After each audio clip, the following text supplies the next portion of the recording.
2 porte-avions, plus d'une centaine d'avions de chasse, quelques 40 000 hommes, face à l'armada déployée par les États-Unis en février 2026, l'Iran sait très bien qu'elle ne fait pas le poids. Alors sur qui peut-elle encore compter pour lui apporter son aide ?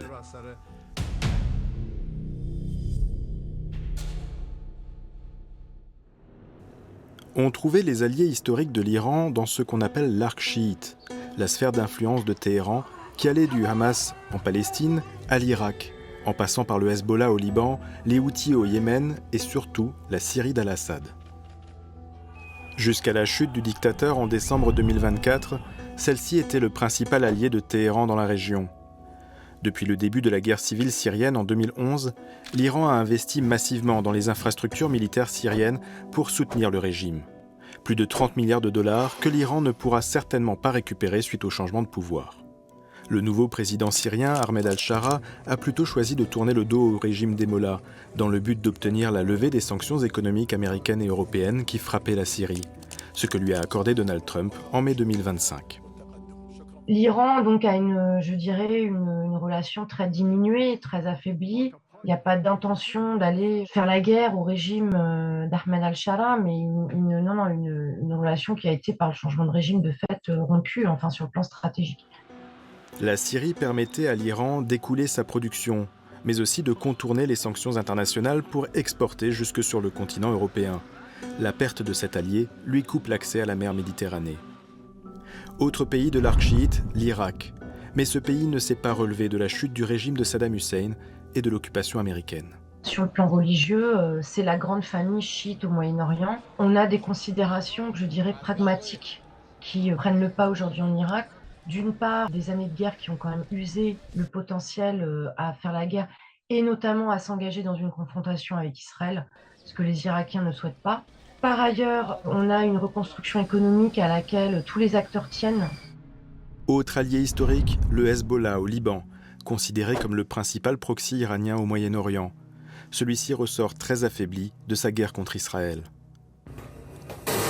Fin 2024, l'explosion coordonnée de milliers de beepers utilisés par l'organisation avait fait 42 morts et près de 3500 blessés dans ses rangs.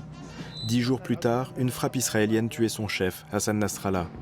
L'accord de cessez-le-feu qui s'impose alors à cette milice chiite libanaise prévoit son désarmement dans le sud Liban, un objectif que l'armée libanaise prétend atteint depuis janvier 2026.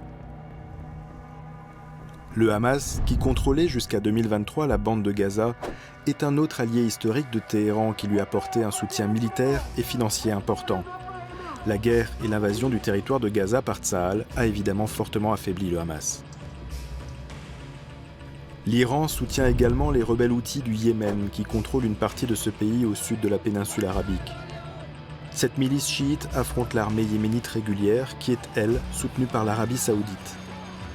En 2023, Saoudiens et Iraniens se sont rapprochés et sont parvenus à un accord.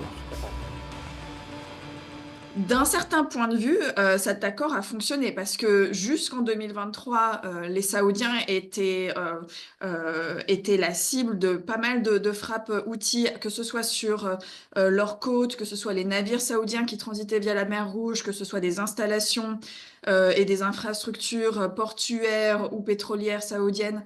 Et donc ça commençait à devenir un vrai problème sécuritaire pour les Saoudiens.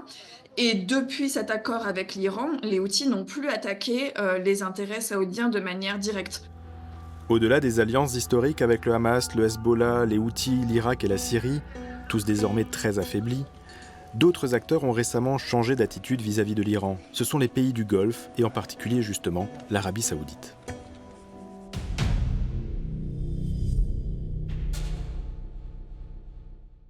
Il y a eu un retournement complet de l'approche diplomatique vis-à-vis de l'Iran, qui donc partait plutôt d'une position quand même de pression maximale, d'essayer de pousser les États-Unis à avoir une position très forte vis-à-vis de l'Iran.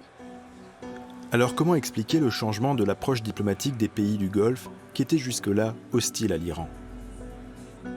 Il y a cette vision qui est vraiment cruciale et assez existentielle en fait pour le royaume saoudien.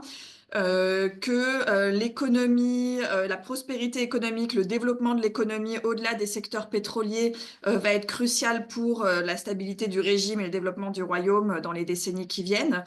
Et que pour avoir ce développement économique, il faut une stabilité régionale.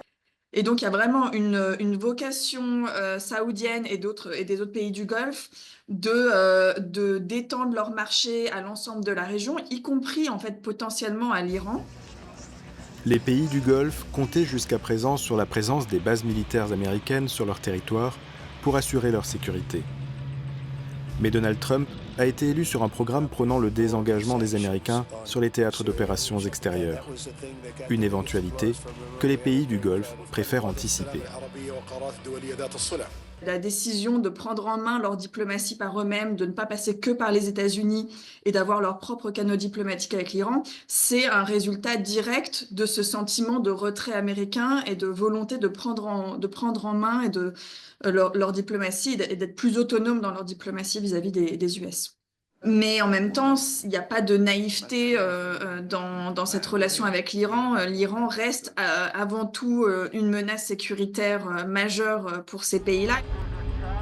L'Iran compte aussi dans ses partenaires deux puissances importantes, avec lesquelles elle s'affiche volontiers régulièrement lors d'exercices militaires conjoints, Iran, Russie, Chine, dans les eaux de la mer d'Oman.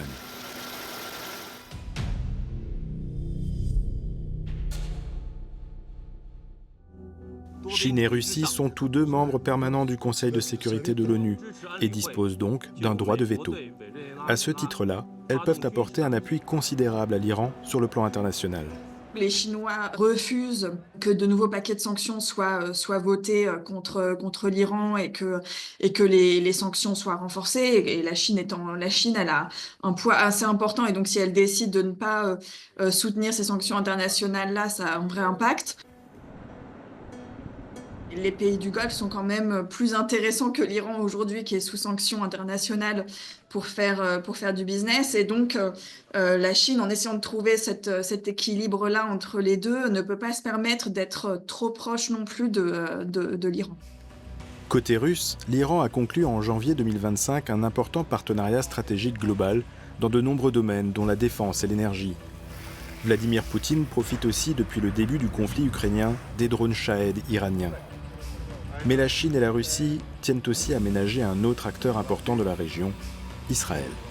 Ces deux États ont des relations très étroites aujourd'hui, en tout cas de plus en plus importantes et étroites avec Israël. Bon, avec la Russie, c'est le cas depuis de nombreuses décennies, mais on voit aussi les Israéliens bâtir aujourd'hui un rapprochement avec la Chine parce qu'ils ont bien compris que ça peut être l'acteur de demain. Pour la Chine et la Russie, l'Iran est un partenaire économique bienvenu, mais encombrant, et surtout pas une priorité stratégique. Il y a vraiment une dimension existentielle dans ce qui est en train de se passer pour le régime iranien et finalement les Chinois sont pas vraiment au rendez-vous pour les soutenir et ni les Russes d'ailleurs. Donc les Iraniens se retrouvent quand même très isolés.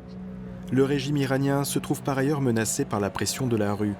Après s'être calmé fin janvier 2026 suite à la violente répression, les manifestations ont repris mi-février. Le problème, c'est qu'on ne sait pas en fait vraiment ce qui pourrait se passer sur le terrain.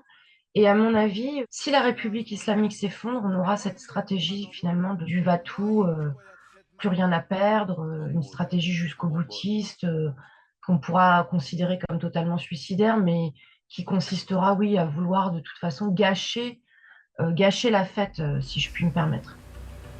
Un tel scénario d'effondrement du régime iranien inquiète tous les États de la région qui craignent un chaos politique plus dangereux encore pour la stabilité régionale que le régime dictatorial des ayatollahs.